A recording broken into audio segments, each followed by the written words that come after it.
All in Sports Network. We love sports. It is Monday, June 30th, right here on your Daily Fix for all things Texas Longhorns. I'm Tanner Carlson. That is Jake Jimerson. And this is All In Horns presented to you by Rogue Sports Network. Jake, had a good weekend. Hopefully you did too. 4th of July weekend coming up. You got any big plans for celebrating America's birthday? Just hanging out. The house is going to have some buddies over that are going to hang out for the whole weekend. And so probably a lot of firing up the smoker, get out a little pyromania with the fireworks. Yep. And yeah, just you got a traditional itch, one, don't you? You got a little pyro in you. I think we all do a little bit. And the 4th of July is meant for that time. And people because we technically, so we live in Kansas City, but we're kind of country adjacent. And so where we live, no one cares, or at least as far as when it comes to police, and they have more pressing needs to go to. So people are just firing off stuff already. And it only gets more and more. And then the 4th of July here, I'm so thankful this year it's on a Friday, just to go on a tangent for a second, because every year when it's not on a Friday, they're firing off fireworks here until 3 or 4 in the morning. And I'm talking, it's like a war zone. Yeah. Like you drive through the streets the day after the 4th of July here, and there's just shit everywhere. Yeah. And then I'm not sleeping. And then I go to work and I'm just like dead. And everyone else in my office lives in the fancier areas where they have like a curfew for fireworks, and I'm just dead. Yeah. And so this year it's perfect with it being on a Friday. But yeah, just traditional, I guess, barbecue and shooting off some fireworks. So my hometown, for anybody who cares, I'm in the Temple Belton area, and Belton does Belton is their whole thing is 4th of July. Belton's got a morning, like very, as soon as you wake up, 4th of July parade that they do. And then everybody from the parade goes down to where Nolan Creek is.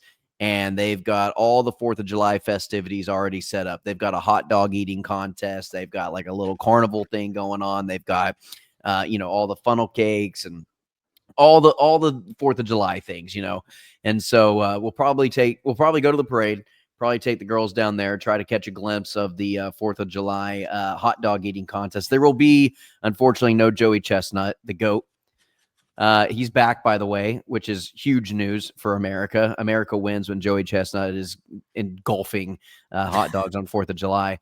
And then after that, probably, spend some time with family. I don't know. We may my parents have a swimming pool, but their pool is just out of commission right now. And so I doubt we'll get to do many like outdoor stuff like pool wise. But by the time nighttime falls, there's a firework display and a show that they put on in the city of Temple, like right in our backyard or front yard, I guess. And so it's super easy to just sit out in the yard and watch fireworks, and we don't really have to do much. However, I might spend $100 or so on our own fireworks just to crack them off here and there. So this is a pyromania friendly podcast when it comes to 4th of July. Or New Year's and 4th of July. I'm responsible pyromania. You get it all out in those holidays so that you get a 6 month span. You get January and then you get July, and that's twice a year. And that's really all you need. And it's kind of perfectly set up right in the middle. So does running a fire on smokers count? Because I do get a great enjoyment out of those fires, but I guess it's a little different.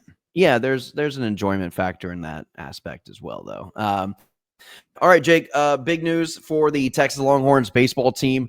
Dylan Volantis wins Freshman of the Year. He is the 4th Texas Longhorn in program history to win that award. And he ranks 2nd in ERA with a 194. And a batting average of 185. He had 12 saves. 11 of those came in the SEC, Jake. That is the most all-time in SEC history, and that will garner you Freshman of the Year recognition. So kudos to Volantis. I doubt he's going to be in the relieving role. He will probably be the ace next year, I would imagine. And it's a very fun feeling knowing that we've got a stud on the mound, number one, unless, I mean, Jared Spencer, he comes back, he feels good, but who knows what his timetable is going to be.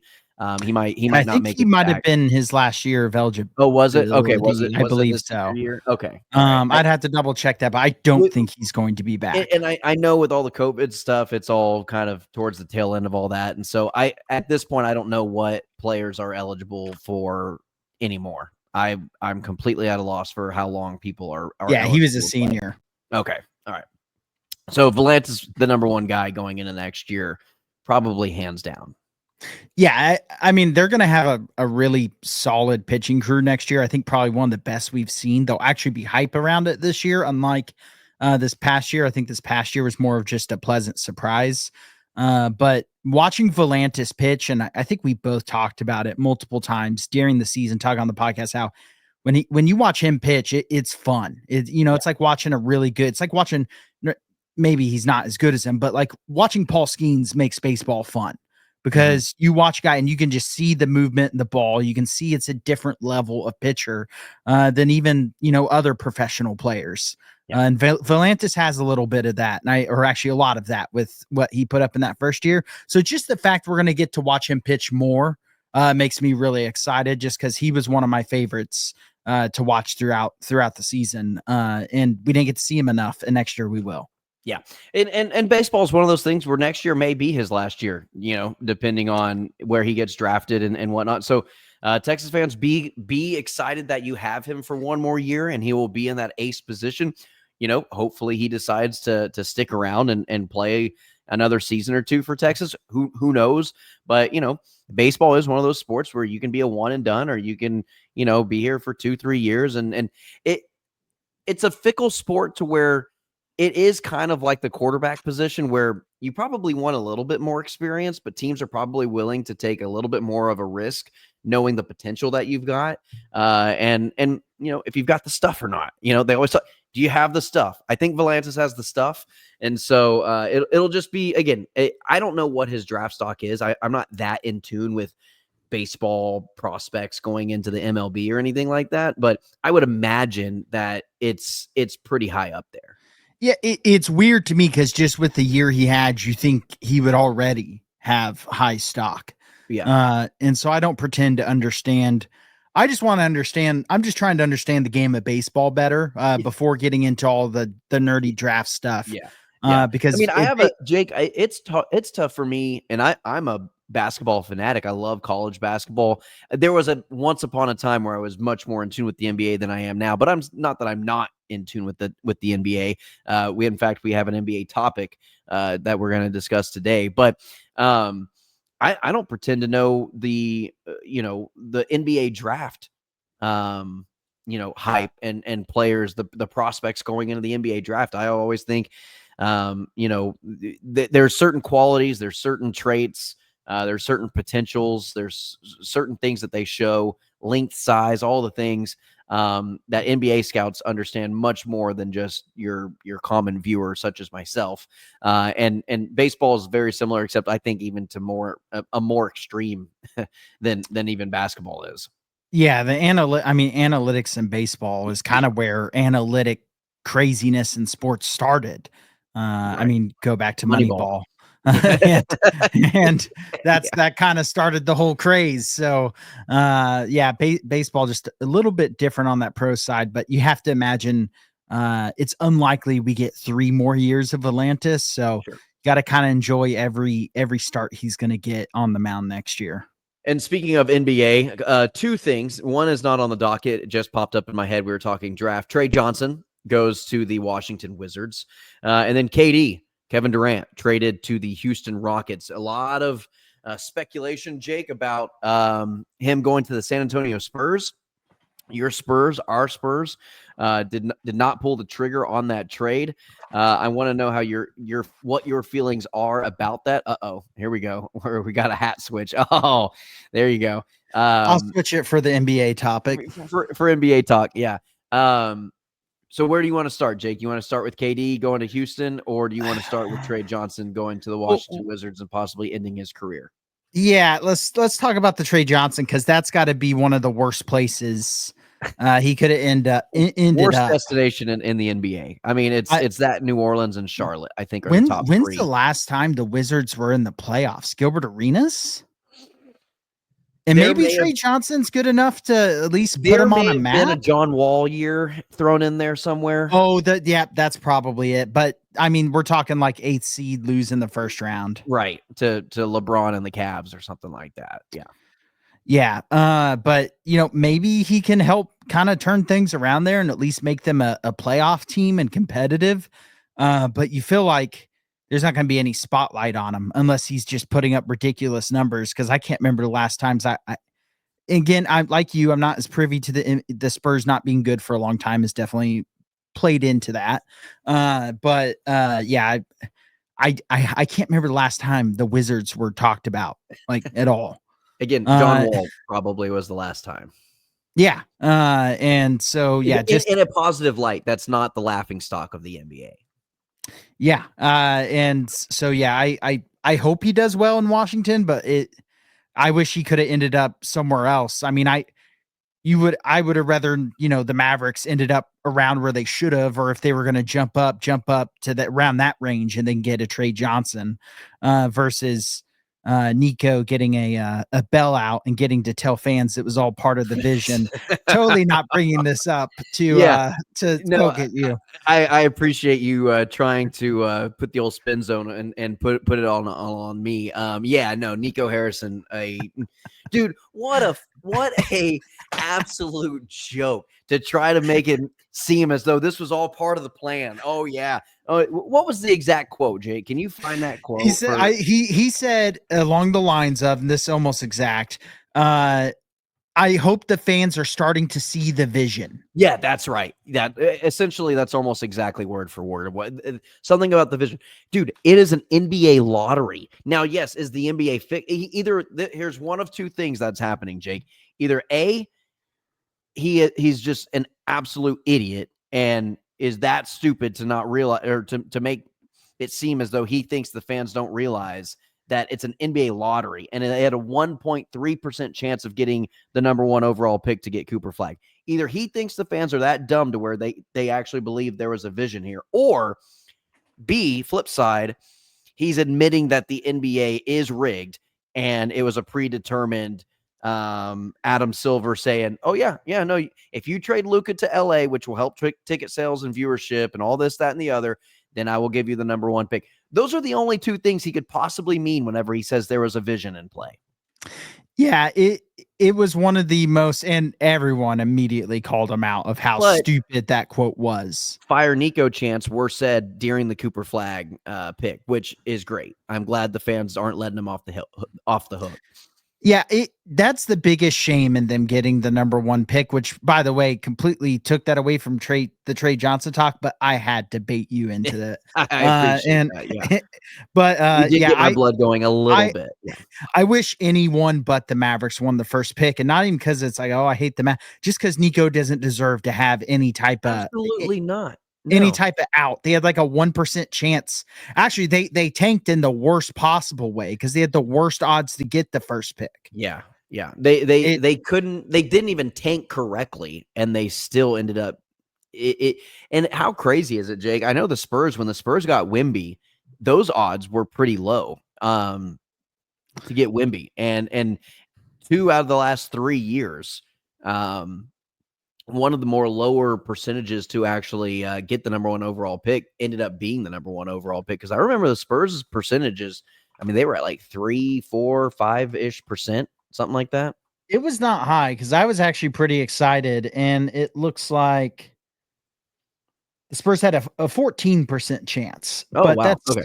That's still low comparatively to where it probably should be, like what your typical winner is. Your typical winner is like 70-something% of getting the number 1 pick. Yeah, and granted, the Spurs have done it through just accumulating a ton of picks, which again they would have packaged for Luka if they just shopped him correctly. Yeah, would have been trying to get my nice. Camera in focus, but yeah, you're a little. Yeah, I don't know what happened. But yeah, NBA draft was I guess kind of just status quo of what was expected. I will say though, I think Trey Johnson could have gone earlier than he did. Yeah, what 'Cause was his it? NBA 12, 14, no, it was like 7 or so. He was a lottery 7 or pick. 8? Okay. Okay. But yeah, anyway, Jake, let's discuss KD to Houston real quick. I texted you almost immediately thereafter. I thought KD probably had a little bit more say in his trade destination, which I still think he did, because he just so happened to be at the Fanatics convention in a live interview while that news broke. Okay, but yeah, and so he gets traded to the Houston Rockets. They give up Jalen Green, who was probably their best asset to trade in that, and then they also gave up Dylan Brooks, I think it was, or Fred VanVleet, one of those guys. They're all the same player in my brain, and then a couple of draft picks along with it. More draft picks than the Dallas Mavericks got with Luka, but I would say that KD had a pretty strong opinion or say into where he wanted to go. Does it make you feel any type of certain way that he essentially went to Houston and not to San Antonio? I mean, disappointed. I don't like the Rockets. I like the Rock. You know, I can't like the Mavericks, but I always kind of liked Nowinski. So I'm a little softer with the Mavericks than a lot of other Spurs fans are. I do not like Houston. I hate Houston. I I don't don't like like them any. in any. I don't like them in the NFL. I don't like them in the NBA. I don't like them in the MLB. There's not a No, Houston team that I enjoy rooting for. I don't like the city. I don't like visiting the city. There's nothing I like about that city. Yeah, no, I'm And with you. so yeah, I mean, I'm really disappointed. I think I texted you a couple days before he announced that. It's like if he goes to the Spurs, I'm all in, which I kind of already am all in because the Spurs should be back to being a contender here very quickly. They need to be a playoff team. There's If they are zero a playoff excuses. team this next year, you fire the coach that you essentially just promoted, Yeah. and you actually just restart the staff, which is Yeah. kind of what I wanted them to do in the first place this year. Because last year was disappointing, even when Wemby was healthy. But if they had brought Kevin Durant in, that would have made them an instant title contender in my mind, especially if they stay healthy. But yeah, it's disappointing because I think the Spurs could. I don't think that trade was that crazy of value given over by Houston, just because of the amount of capital the Spurs had.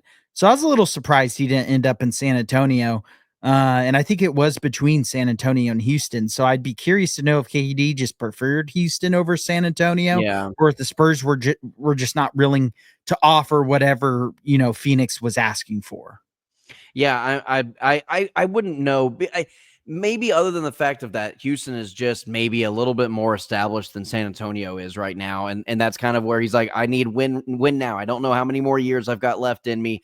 They were the 2 seed in the Western Conference, and that's the only thing in my brain. But I really do think, Jake, he goes to San Antonio with Wemby, and you get a Dylan Harper now, and sorry, my child is all over the place. She has no idea where she is physically. But anyway, but yeah, and so I think that's probably really the only thing. I don't like Houston, so I was disappointed more so than I was anything else. A little upset that he chose, because I would have liked to see him in the San Antonio Spurs uniform, kind of for the last 2-3 years of his career. Probably, I wouldn't imagine he's got 5 more years left in the tank.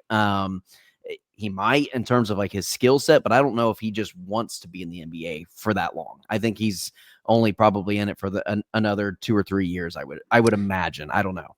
Yeah, it feels like he's just wanting to get another title or 2 on the way out, and then he's I out. do think partly played into Houston just having the better year, but I don't know. I think if you look at the short term future of the Spurs, I think I would feel like you feel like they're just as much of a contender because they have probably better star power. You also traded away your best young talent, long-term talent, to get Kevin Durant, where Jalen Green was probably going to be the guy who was like, I don't know, he had 10 more years more than likely of being a really good player. Now, is he the guy? Probably not. Is Kevin Durant the guy? Absolutely he is at this point in his career.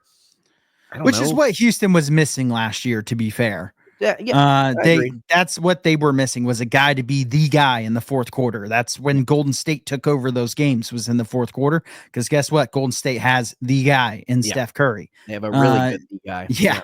And but yeah, it sucks because I would have been pretty tempted to buy a Kevin Durant Spurs jersey, even just to have that for lifetime. I was about to say, you almost feel like you kind of would have to. I have the big three jerseys still somewhere in a box, the Parker, Ginobili, and Duncan jerseys, and so it'd have been nice just to add one more in. I'll probably get a Wemby jersey here at some point, but hey, but yeah. I refrained from getting a Luka jersey, although I probably still kind of want one, but it would only bring back pain in my opinion. So, but yeah, I'm glad I didn't get a Kawhi one, because I was going to get one. And hey, you can get a number 2 Harper jersey. How about that? So yeah, how could they give up that number? I'm not. Nope.